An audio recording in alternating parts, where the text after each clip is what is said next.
Boa tarde, queridos alunos do nosso curso técnico em informática. Estamos aqui novamente, eu, professor Rildo, junto a vocês, para iniciar mais uma aula de redes de computadores. Hoje, pessoal, na nossa aula de redes de computadores, vamos dar continuidade a ver todo o histórico que rodeia as redes de computadores. Nas aulas anteriores, nós já falamos um pouco sobre o conceito de redes de computadores. Nós revemos praticamente toda a história da computação, desde o seu início, lá com o ábaco, os primeiros computadores, as máquinas de calculares, até mesmo a chegada de hoje em dia, o uso das redes através das nuvens, a casa inteligente, chegamos até esse nível aí. A aula de hoje, nós vamos dar uma olhada, vamos pegar um microscópio e vamos dar uma olhada agora na questão do uso de dados.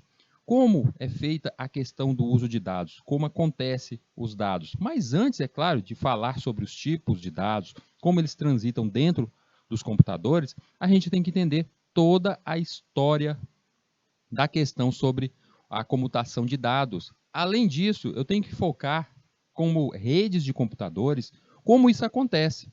Então a gente vai contar a aula de hoje, vamos preparar aí, a aula de hoje será para rever e contar também junto a história das redes. Vamos rever as histórias sobre, agora com a visão não do hardware, mas com a visão do software. Vamos rever toda aquela questão sobre a história da internet. Vamos ver um pouco mais sobre como a internet foi criada, desde o seu início, os primeiros projetos. E aí vocês lembram que na aula anterior, eu falando para vocês sobre os primeiros computadores, eu cheguei a falar alguns tópicos, alguns pontos, como o IBM PC, o PDP-1. Eu disse assim, olha, esses são muito importantes, a gente vai falar muito neles, porque eles foram os primeiros a utilizar protocolos de rede, protocolo de comunicação. E hoje a gente traz de novo essa palavra sobre o protocolo de comunicação.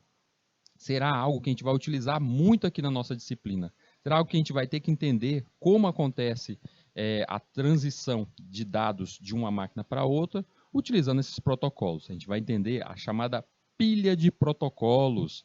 Mas isso deixa lá para frente, lá mais adiante na nossa disciplina, porque a disciplina, essa aula de hoje, nós vamos falar um pouco sobre a história das redes, vamos contar a história da internet e vamos trazer aqui um pouco sobre o conhecimento sobre o que são a tal comutação de dados. Vamos lá então? Vamos partir aqui para a nossa aula de hoje, nosso material. Então, para essa aula de hoje, nós temos o histórico da comunicação de dados e o histórico das redes de computadores. E temos que entender o que são dados. A gente vai falar um pouco sobre os tais dados. Vocês já ouviram várias vezes aqui a gente dando conceitos sobre dados. E o dado nada mais é do que aquela informação que ainda não foi trabalhada, uma informação normalmente sem valor. E aí a gente tem que trazer um pouco sobre esse conhecimento dos dados e ver a importância dele junto à humanidade. Principalmente ver como isso contribuiu com a nossa evolução nos últimos anos, nos últimos 100 anos, no último século, como isso contribuiu. Se vocês pararem para pensar um pouco, vocês já devem ter visto que em toda a história da humanidade, o último século ele foi realmente o século da revolução, o século da mudança. Foi ali que aconteceram as grandes mudanças, as grandes evoluções em todas as áreas da ciência, seja qual for, saúde, a parte de tecnologia, a parte de social, tudo tivemos evolução quanto a isso. E aí a gente vai ver o que essa tal comutação de dados, o que as redes de computadores têm em relação quanto a isso. E vamos utilizar muito hoje vamos utilizar muito a questão sobre imagens. Eu tenho que buscar imagens de momentos históricos para que vocês possam entender um pouco mais, além de, é claro, o uso de muito texto referente a esses momentos da história. Para iniciar, vamos falar da comunicação de dados. A comunicação de dados, ou seja, o que faz, quais são os atores que compõem a comunicação de dados. A gente tem que entender o seguinte, que a comunicação de dados ela é nada mais do que, o mais importante aí, seria a mensagem, que é a informação a ser transmitida. A intenção de você levar uma informação de um ponto a outro, de um computador a outro. E nessa informação, nesse dado que será levado de um ponto a outro, seja dado, informação, seja o que for, a mensagem em si ser levado de um ponto a outro, ela tem alguns outros pontos que são necessários. O caso do transmissor, nós precisamos ter ali o nosso computador ou pessoa, o transmissor, dispositivo que envia a mensagem. E do outro lado, nós teremos a figura de recepção, o nosso receptor, dispositivo que recebe a mensagem. E temos que entender o meio. O meio, sem dúvida nenhuma, é um ponto que vamos gastar algumas aulas aqui, principalmente quando estivermos falando sobre as topologias de redes. A gente vai voltar muito a falar sobre o meio, o caminho físico por onde essa mensagem viaja. Então, quando você está diante de uma pessoa e ela conversa com você, qual seria o meio, o caminho? Seria justamente o ar que os rodeia. É o caso aqui da internet. Qual seria o meio? Se estamos falando de uma rede cabeada, seriam os cabos. Então, a gente vai estudar ainda isso quando chegarmos em topologia. Mas sabemos que este é um dos pontos aqui da comunicação de dados. E, por fim, temos que falar sobre os protocolos. O protocolo, já falamos, já conceituamos eles aqui, e eu até chego a dizer para vocês que o protocolo é algo como aqui a nossa conversa. Nós estamos aqui, eu estou passando uma mensagem para vocês, utilizando este protocolo, que é o protocolo da língua portuguesa. Se alguém não falar a língua portuguesa, ele não vai entender o que eu estou falando, ou seja, não haverá comunicação, porque faltou-lhe justamente o uso das regras, as regras de comunicação aqui entre nós, que é o nosso protocolo, a língua portuguesa. Por isso o protocolo, conjunto de regras que governa a comunicação de dados. Então, entendido isso, sabemos que eu tenho ali entre duas máquinas, tem que existir um meio, esse meio tem que utilizar regras explícitas para que haja tal comunicação, e são essas regras que fomentam principalmente aqui a nossa disciplina de redes, ela que fazem a base da nossa internet. Vamos começar essa história já partindo ali de 1844. Aí vem alguém e me fala assim, peraí, professor, a comunicação começou muito antes disso. Claro, nós, seres humanos, somos seres que só evoluíram por sermos sociáveis, sermos os seres que se comunicam, que compartilham, que convivem. Então, a comunicação é essencial para que a humanidade consiga sobreviver e evoluir.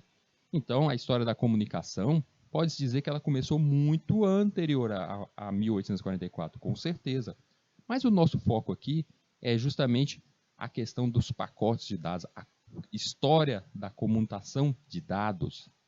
E aí, nisso aí, a gente tem que falar de meios, objetos, meios eletrônicos, meios mecânicos, meios elétricos. A gente tem que falar dessas invenções que fizeram justamente o bom uso da comunicação, melhoraram a nossa comunicação. A primeira delas, podemos dizer ali, em 1844, Samuel Morse inventou o telégrafo. A primeira demonstração do invento foi transmitir de Baltimore a Washington, ali nos Estados Unidos, a frase que significa "Eis o que Deus fez". Para enviar mensagens era utilizada uma bobina, um cabo e um interruptor. De acordo com a passagem de sinais elétricos, surgiam pontos, traços ou espaços, que é a base do alfabeto Morse. A expansão do telégrafo foi muito rápida. No final do século XIX, e o código Morse já era utilizado em diversos países, sendo ainda hoje utilizado, principalmente na questão militar, muito utilizado ainda. A gente vê aí o telégrafo, tem essa imagem aí do telégrafo, onde você faria ali os sinais, faria o contato ali da rede elétrica justamente ali no emissor, e ele enviava, se você segurava por muito tempo, era escrito, era desenhado no rolo de papel um traço. Se você só dava um toque, era um ponto. E aí aquela condição ali de traços, pontos, era justamente o alfabeto do código Morse, era o código Morse em si. E assim era enviada essas primeiras mensagens. A gente pode até dizer que o código Morse, ele não necessariamente foi o primeiro. A gente pode pensar até na questão de muito antes disso, a emissão de sinal de luz, a emissão de sinais de fumaça. Só que eu não quero me apegar a estes, porque eu quero falar justamente da questão tecnológica, a questão da evolução com objetos. A utilização aqui, principalmente da questão elétrica. É a nossa intenção da aula de hoje. Em outras aulas mais adiante, a gente fala um pouco mais, a gente varia um pouco mais sobre isso, mas o nosso ponto aqui é justamente sobre esses tais objetos. No Brasil, ali em 1852, vocês perceberam que o telégrafo foi criado ali em 1844.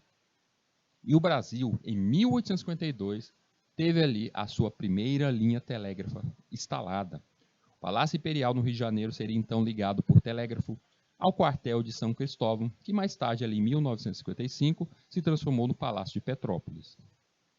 Em 1856, foi ativada a primeira linha de longa distância, conectando o Rio de Janeiro ao Porto Alegre, ali via Curitiba. Já em 1874, o primeiro cabo submarino conectando as cidades do Rio de Janeiro, Salvador, Recife e Belém foi inaugurado por Dom Pedro II. Pessoal, o cabo submarino vai ser algo que a gente vai falar muito aqui, principalmente na aula que vem. Porque os cabos submarinos, eles nada mais são do que realmente cabos gigantescos que fazem interligação entre cidades, entre países e até continentes. E eles são muito utilizados ainda hoje, muito. A internet do jeito que temos, principalmente por causa do uso dos cabos submarinos. Mas isso a gente vai falar em outro momento, mais adiante. Em 1875, a primeira conexão telégrafa internacional foi estabelecida com Portugal. O Brasil conseguiu-se ter uma linha, uma conexão direta, e justamente por causa dos cabos submarinos. Em 1876, Graham Bell desenvolveu um aparelho capaz de converter ondas sonoras em elétricas, microfone, e transmiti-las em outro aparelho e reproduzi-las como ondas sonoras, o alto-falante. Este aparelho foi batizado de telefone. Quando se lembra-se um pouco sobre esse momento histórico, onde o Graham Bell inventou o telefone, a gente só foca no aparelho em si, o telefone. Mas a gente tem que pensar que, ao mesmo tempo que ele conseguiu criar um aparato que capturava som e um outro que emitia, foram duas invenções em uma. Para vocês terem uma ideia, vamos falar um pouco aqui de cada uma delas. Os microfones são equipamentos que transformam energia sonora em energia elétrica. E isso ocorre por meio de processo de indução eletromagnética. Dentro de um microfone a gente encontra, isso aqui é a basificação para todos os microfones. Todos os microfones eles seguem essa padronização em suma. Dentro deles, eles têm ali uma membrana, uma pequena película fina, que ela receberá as ondulações do som, a nossa voz, a ondulação do som. Internamente, logo abaixo dessa membrana, a gente encontra uma bobina móvel. Essa bobina ela vai estar conectada direto a um ímã e conectada direta também à questão de um terminal, uma resistência, para que a cada vez que ela tremule, ela se mexa, faça conexão, essa membrana consiga fazer a conexão do diafragma e assim criando um ponto de energia. Ou seja, toda vez que os fios se ligam, é enviado ali um som. E esse transitar, conforme que ela se mexe, é justamente a repetição das ondas que nós emitimos através de algum som. É basicamente, se a gente for pensar, pegue uma folha de papel, como uma experiência, pegue uma folha de papel, leve ela próximo, uma folha dessa, um papel A4, leve próximo à sua boca e fale alguma coisa, faça algum som. Você vai perceber que é gerada ondulações na folha. E essas ondulações que a gente sente, esse tremor que a gente sente, ela seria justamente a questão das ondas sonoras, que neste caso aqui, ela transforma-se em eletricidade, em pulsos elétricos. Esse pulso elétrico, ele é enviado e do outro lado, na outra ponta, nós podemos ter uma caixa de som ou o nosso alto-falante. No alto-falante, basta fazer o inverso. Eu ter a mesma questão da bobina, a mesma questão do contato e o diafragma. E conforme é chegado a eletricidade, a corrente elétrica varia ali na bobina, então o diafragma acaba gerando ali um som idêntico ao emitido inicialmente. Isso, em suma, é a base de todos os microfones, de todas as caixas de som. Mas é claro que com a evolução, esses diafragmas ganharam novos formatos, novos tipos de produtos, matéria-prima foram criadas e eles foram evoluindo para melhorar justamente a questão do som. Mas, em base, todos eles seguem esse mesmo padrão na transformação de ondas sonoras em a questão elétrica, a questão da corrente elétrica. Um pouco de história da telefonia. No início da telefonia, não haviam números. Um aparelho era conectado apenas um ao outro. Porém, como seria possível comercializar isso com vários usuários? É absolutamente inviável. Cada usuário possuir um telefone para cada ponto que queira se comunicar. Por exemplo, para 16 usuários, 16 pessoas numa rede, eu necessitaria ter 120 linhas telefônicas.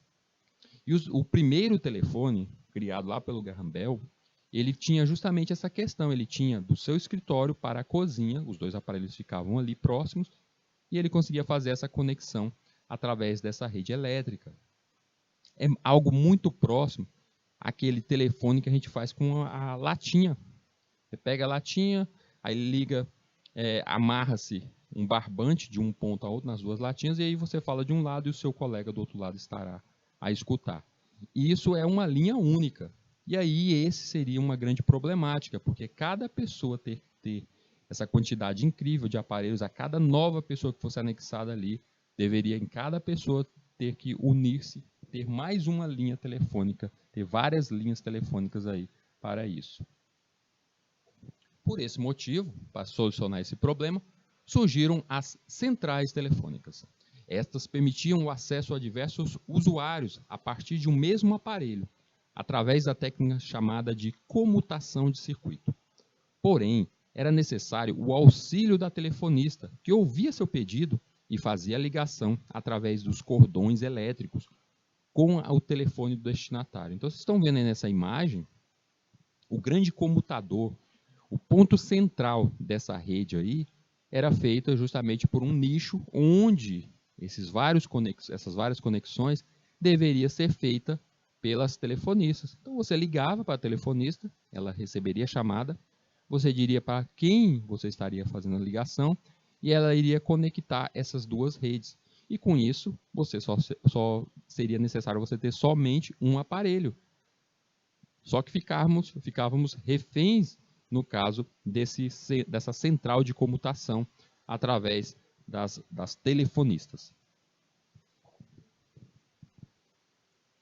Comutação de circuito. Neste sistema, para realizar uma chamada, o equipamento de comutação do sistema telefônico, no caso a telefonista, procura um caminho físico, os condutores elétricos, desde o telefone transmissor até o telefone do receptor. Uma vez estabelecida uma chamada, a ligação, os recursos necessários ao longo do caminho, por exemplo, condutores elétricos, a frequência e equipamentos, são reservados para prover a comunicação e assim continuará a existir até que a chamada seja finalizada. Então, podemos dizer que no quadro, naquele grande quadro das telefonistas, que a gente viu aqueles vários pontos lá naquela imagem, eu teria algo bem próximo ao que estamos vendo aqui, a ligação física, esses quadradinhos, onde cada um dos seus telefones, o telefone do remetente ali, do inicial, até a finalização, deveria existir essa ligação física entre esses dois pontos. Então, as telefonistas elas só percebem qual seria a ligação entre esses dois pontos e faria as tais conexões, ou a conexão ou as tais conexões. Assim, fazendo a ligação entre o emissor e o receptor. Uma curiosidade é que a automatização do sistema telefônico foi devido a uma disputa comercial entre agentes funerários em uma cidade. Em 1889, a empresa funerária de Ammon B. Stroger estava perdendo clientes para um concorrente, cuja esposa era telefonista. Esta telefonista estava redirecionando todas as ligações funerárias para o concorrente. Ele percebeu que teria de inventar um equipamento automático de comutação telefônica ou seu negócio iria à falência. Então, toda vez que alguém necessitava do uso de serviços fúnebres, ligava para a telefonista e telefonista, me liga aí com a funerária. Ela ligava direto na casa dela, na casa do marido dela. E assim, todos os clientes iriam só para aquela funerária da família dela. E o Ammon B. Stroger, ele tinha sua funerária e percebeu que estava perdendo todos os clientes. Ele só, aquele serviço, aquela nova tecnologia estava atrapalhando muito. Então ele teve que parar e pensar um pouco de como resolveria isso. E o que ele fez? Ele criou a engrenagem de Stroger. Por cerca de 100 anos, o equipamento de comutação de circuitos usados em todo o mundo foi conhecido como a engrenagem de Stroger. Ou seja, esse aparelho que foi criado lá no início para fazer essa comutação, para substituir todas as telefonistas, foi criado e perdurou, utilizando no mundo por mais de 100 anos.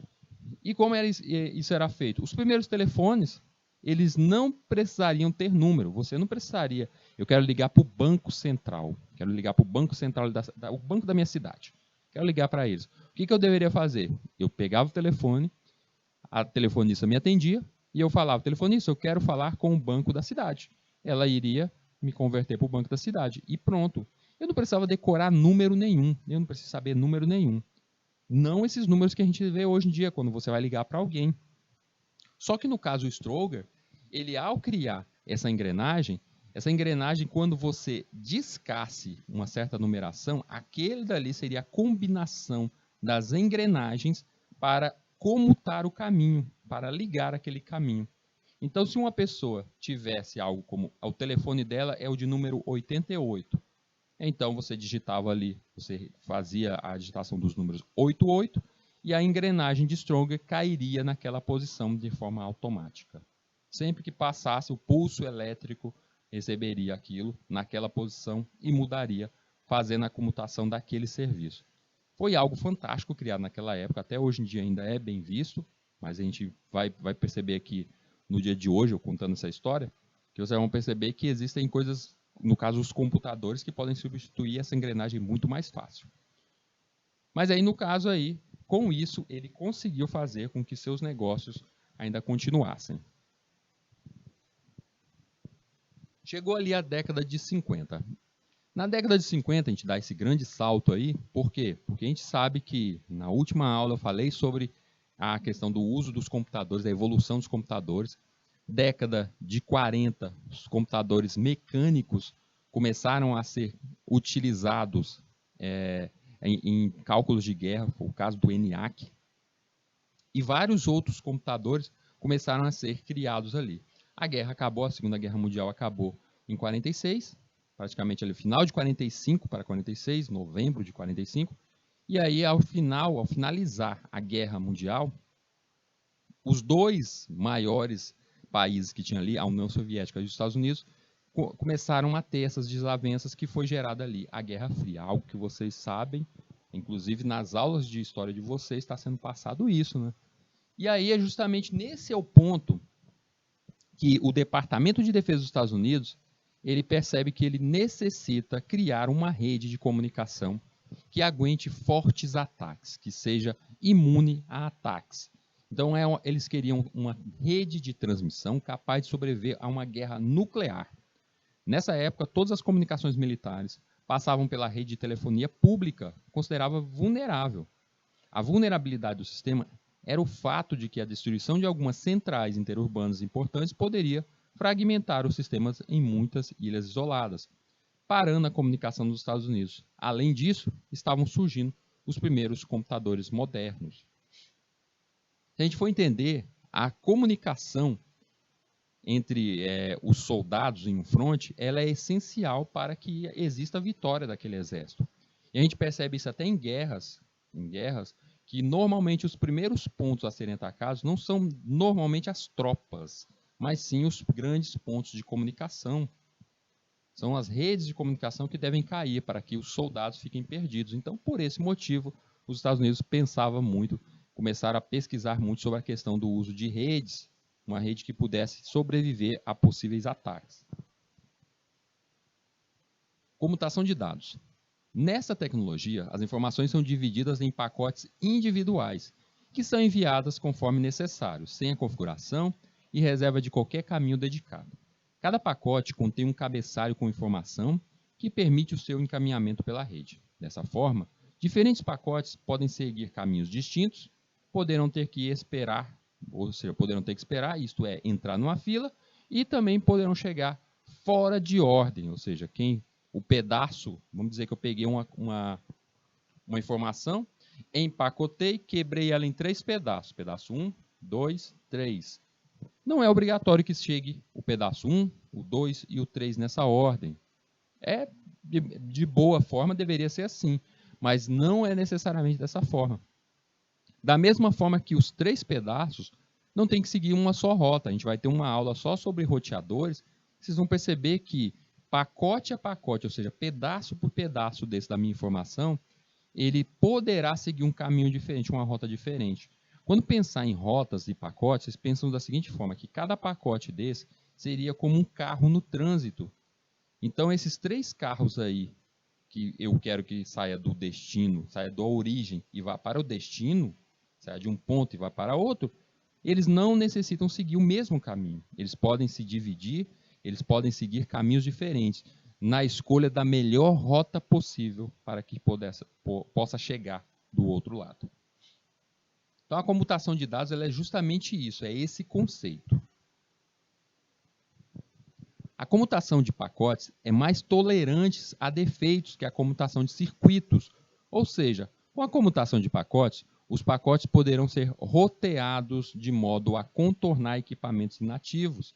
Aí, como eu falei, no caso, se eu simplesmente continuasse na comutação de circuitos, aquelas telefonistas lá só fazendo a ligação, imagine que nenhuma daquelas ligações, o caminho tivesse alguma problemática no cabo, alguma coisa deste tipo.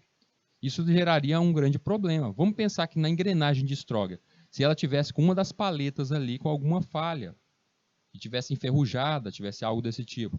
Então, por esse motivo, a comutação de dados ela acaba sendo muito melhor do que a comutação de circuitos, que é o que temos hoje em dia. Então, em 1957, começou-se os primeiros estudos sobre a comutação de dados. Quando a União Soviética bateu os Estados Unidos na corrida espacial com o lançamento do primeiro satélite artificial, o Sputnik, foi aí que a coisa começou a virar. Essa Guerra Fria começou a virar. E eu quero deixar um adendo aqui para vocês, falando aqui sobre esse satélite artificial, o satélite enviado ali pela União Soviética. A gente vai ter, mais adiante, um momento só para a gente falar sobre os satélites, a importância dos satélites junto às redes de computadores. Tá? Mais adiante, a gente vai buscar um pouco mais sobre o conhecimento desses tais satélites. Vamos falar até um pouco sobre TV também. Então, os Estados Unidos, quando tentou descobrir quem tinha dormido no ponto, ou seja, quem tinha vacilado, o presidente Eisenhower, o presidente daquela época nos Estados Unidos, acabou detectando a disputa entre o Exército, a Marinha e a Força Aérea pelo orçamento de pesquisa do Pentágono. Ou seja, os três níveis, as 3 instituições estavam ali brigando para ver quem conseguia o orçamento para fazer as tais pesquisas. E como resposta a isso, ele fez o seguinte, criou uma nova organização, uma organização de pesquisa de defesa, a ARPA, ou Advanced Research Projects Agency. A agência realiza seu trabalho oferecendo concessões e contratos a universidades e empresas cujas ideias pareciam promissoras, ou seja, sempre que A ARPA iria procurar por projetos dentro das instituições, das empresas privadas, dentro das universidades, projetos sobre redes, sobre comunicação, e quando percebesse que ele tinha uma grande ideia, eles investiriam e trariam isso para a criação de uma grande rede para o sistema de defesa dos Estados Unidos. E aí, em 59, lembra da aula passada, quando eu falei do PDP-1? PDP-1, o que ele tem de importante neste momento? Como estava sendo procurado essa nova pesquisa sobre a questão do uso de dados, uma rede de dados que consiga sobreviver até fortes ataques, foi visto o PDP-1. O PDP-1, além de utilizar tecnologias como a palavra, uma memória podendo ser reescrita, um computador que aceitava programação diferenciada, ele tinha principalmente a questão sobre protocolo de comunicação via cabos telefônicos. Opa, espera aí. Esse computador ele é diferente.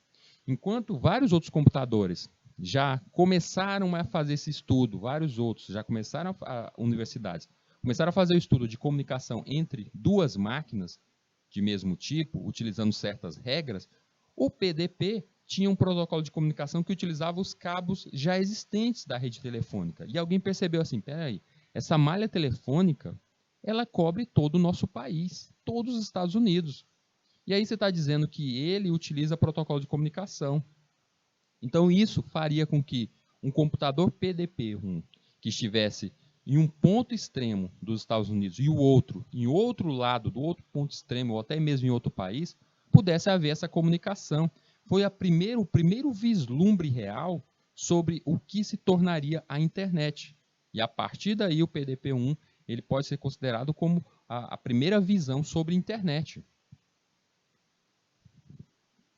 Chegamos a 1960 e a ARPA continua com as suas pesquisas, desenvolvimento de pesquisas junto às universidades e procura de novos contratos para a evolução de redes. E aí o Departamento de Defesa dos Estados Unidos firmou um contrato com a RAND Corporation para encontrar uma solução.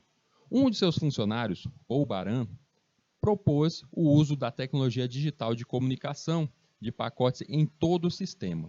Os funcionários do Pentágono gostaram do conceito e pediram que a AT&T, na época a empresa que detinha o monopólio nacional de telefonia nos Estados Unidos, construísse um protótipo. A AT&T até hoje em dia ainda é forte dentro da telefonia nos Estados Unidos, não tão forte porque ela era única naquela época, era a única que detinha toda a questão sobre a telefonia nos Estados Unidos, mas ela ainda é uma empresa muito forte lá nos Estados Unidos. E aí foi pedido para que ela gerasse um protótipo em cima do que foi visto no caso da comutação de pacotes, um projeto, ela criasse esse projeto usando comutação de pacotes em cima desse sistema. A AT&T descartou as ideias de Baran.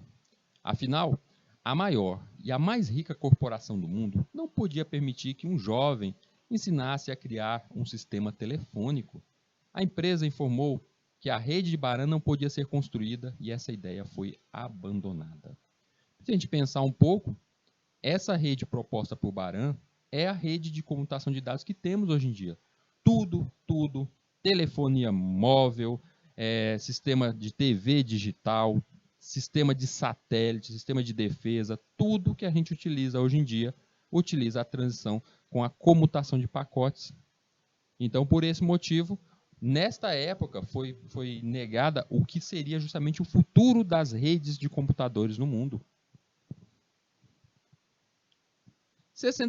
1966, um pesquisador da Agência de Projetos Avançados de Pesquisa, chamado Bob Taylor, consegue 1 milhão para tocar um projeto de interligação dos laboratórios universitários que colaboravam com a agência. O objetivo era economizar dinheiro ao compartilhar os recursos de computação espalhados pelo país. Então, Taylor pensou da seguinte forma: a gente já temos vários projetos em várias universidades pelo país. Então, uma universidade poderia ajudar uma a outra em seus projetos, já que todas elas estavam, de certo modo, ligadas à ARPA. Elas estavam ligadas a essa agência. Então, todas elas poderiam trabalhar em conjunto. E aí foi essa conexão entre elas que foi pensada por esse projeto de Taylor. Ele chegou até o Larry Roberts. Taylor convenceu Larry Roberts a trabalhar nesse projeto. Roberts, considerado a única pessoa nos Estados Unidos capaz de montar uma rede do gênero, faz o desenho da configuração original, interligando os 4 centros. O desenho básico seria esse que vocês veem aí na tela de vocês. Então ele começou a imaginar como seria essa ligação entre essas faculdades, essas universidades, como seria a conexão entre elas para a troca de mensagens, a troca de dados entre elas. Então, em 68, com o projeto aprovado, a ARPA abre uma licitação para criar essa máquina que faria essa interligação, essa comutação, o que faria essa transição desses pacotes de dados. Dezenas de empresas se candidataram. A IBM não participou, alegando que uma rede do gênero jamais, olha só, jamais poderia ser construída. A IBM, mais uma vez, dando ali um tiro fora, porque essa daí é a ideia básica da internet, essa comutação de dados. E a empresa, a Bolt, Beranek & Newman, ou simplesmente BBN, ganha concorrência para produzir o IMP, Interface Mensagem Processador, ou seja, uma interface de processamento de mensagens. Essa máquina, que é a função dela, esse computador, que sua única função era receber todos os dados, convertê-los e repassar logo adiante. Seria algo bem próximo, que eu já falei nas aulas anteriores, mas a gente vai trazer e vai falar muito mais sobre ele, que é o chamado switch. E o do switch é aquilo que foi falado lá na disciplina de lógica, é algo relacionado com o switch. Se vocês lembrarem, o que era o switch lá na lógica? O switch lá na lógica, ele te dava aquelas condições, os vários casos dentro da linguagem C, não era isso? Ele me dava várias opções, pois é justamente o que o switch faz aqui. O switch é a escolha, esse computador que te decide as escolhas, encaminha. Esse IMP, ele foi o primeiro inicial, que a gente pode dizer que dele nasceu o switch, o hub e até mesmo o roteador dentro das redes. Então ele foi o início desses nós, essa comunicação, esses nós. Se a gente for tentar visualizar isso de uma forma mais antiga, o que seria antes disso aí? Isso aí foi o que veio de que ideia originou isso? Isso aí seria justamente aquele ponto onde as telefonistas estavam. Ele fazia essa comutação desses dados. Em 69, em 1º de maio de 69, a BBN envia o primeiro equipamento de rede para a Universidade da Califórnia, em Los Angeles, a UCLA. Então, aquele o primeiro IMP foi instalado ali na Universidade de UCLA. Leonard Kenrock, coordenador de Network Resource Center, ou seja, o NMC da UCLA, lá dessa universidade, acompanhou toda essa conexão e instalação desse aparato, desse equipamento. Esse foi o primeiro computador a ser ligado a um nó, que seria depois a chamada ARPANET. Então, podemos dizer que em 1º de maio de 69, se a gente tivesse que dizer qual a data de nascimento da internet, quando ela nasceu, a gente poderia dizer que seria em 1º de maio de 69. E tudo aquilo que a gente viu antes, a criação do IMP, o vislumbre ali do PDP-1, a gente poderia dizer que tudo aquilo ali foi só ideias e era a gestação da internet. O momento que ela realmente nasceu, a primeira conexão real entre máquinas, entre setores diferentes, veio ali em 1º de maio de 69, lá na Universidade de Los Angeles, na Califórnia, Los Angeles, na UCLA. Então, ali foi o primeiro nó ligado. Clay-Rock havia escrito em 64, anos antes, o livro Communication Nets, onde ele demonstrava a viabilidade da transmissão de dados por pacotes. Clay-Rock esteve aqui no Brasil em 73 e ministrou alguns cursos de teleprocessamento. Também, entre essa equipe que ajudou a montar o equipamento, estava o então estudante de pós-graduação, o Vint Cerf. O Vint Cerf, esse rapaz aqui do cantinho,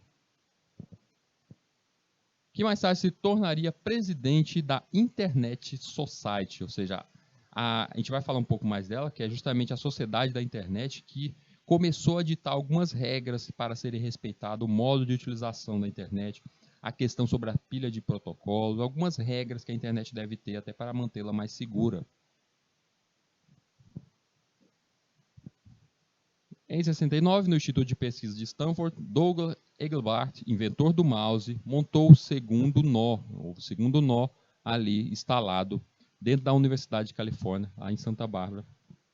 Ele fez essa conexão entre essa universidade e a Universidade de Utah. Pouco adiante, a gente tem ali em 71, isso aqui tem uma grande importância. Em 71, foi criada a AlohaNet, primeira rede de pacotes usando rádio. Peraí, então a gente estava começando a conectar as universidades. A Universidade do Havaí foi uma desses pontos que entrou parte dos nós da ARPANET, e nessa conexão aí, que a gente pode dizer que eram os primórdios da internet, ou vamos chamá-la só como ARPANET, houve aí essa transição da primeira rede utilizando pacotes de rádio. Aí na cidade de vocês talvez ainda tenha algum provedor via rádio, que ele coloca antena e entrega sinal de internet via rádio. Esse tipo de sinal, sem utilizar o caso fios, utilizando a rede de rádio, a gente vai falar numa aula mais adiante. Quando eu trazer para vocês até um pouco sobre a história do rádio, da TV, como acontece a comutação de dados via cabo e sem cabo, no caso aqui, utilizando rádio. Então, tudo isso a gente vai falar mais adiante. Mas, para início, ali em 71, tivemos a primeira rede de pacotes de dados usando rádio. A AlohaNet, também conhecida como Aloha System ou Aloha, foi um sistema pioneiro de redes de computadores desenvolvidas na Universidade do Havaí. O AlohaNet entrou em operação ali em junho de 71, fornecendo a primeira demonstração pública de uma rede de dados por pacotes sem fio. Então ela tem esse grande intento justamente dessa criação de uma rede, fez parte do nó da ARPANET, mas ela conseguia fazer essa transição sem a utilização de fios, utilizando uma rede via rádio. Em 71 também a gente tem a ARPANET chega a fazer a instalação dos 15 nós, com a inclusão de computadores nessas diversas universidades. Tá aí o MIT, direto da empresa lá a Rand Corporation, na Universidade de Harvard, em Stanford, Illinois, lá também direto da NASA, também houve a instalação. Então fez a instalação dos 15 nós, diretos, 15 nós, e com isso a rede de internet, ou a ARPANET, ainda não era conhecida como internet, mas a ARPANET seguia aí no mapa dos Estados Unidos, seguia mais ou menos desse jeito, ligando um ponto, o país de um lado a outro, em suas universidades principais, e empresas também fazendo alguma conexão ali. E com isso, parte do que foi desejado pelos Estados Unidos já estava sendo alcançado ali. Vou lembrar que em 71 a gente teve a invenção do microprocessador, o primeiro microprocessador, uma placa única para processamento. Todo o processamento de dados era compartilhado. Então aqui em 71 a gente teve isso. Falei um pouco sobre isso na última aula, na criação desse processador.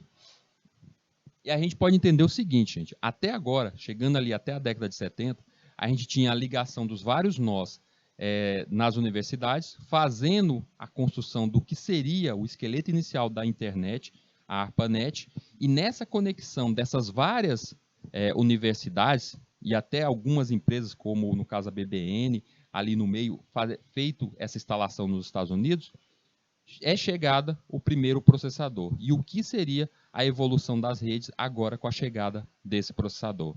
Mas a gente vai falar isso depois do nosso intervalo. Daqui a 15 minutinhos a gente retorna.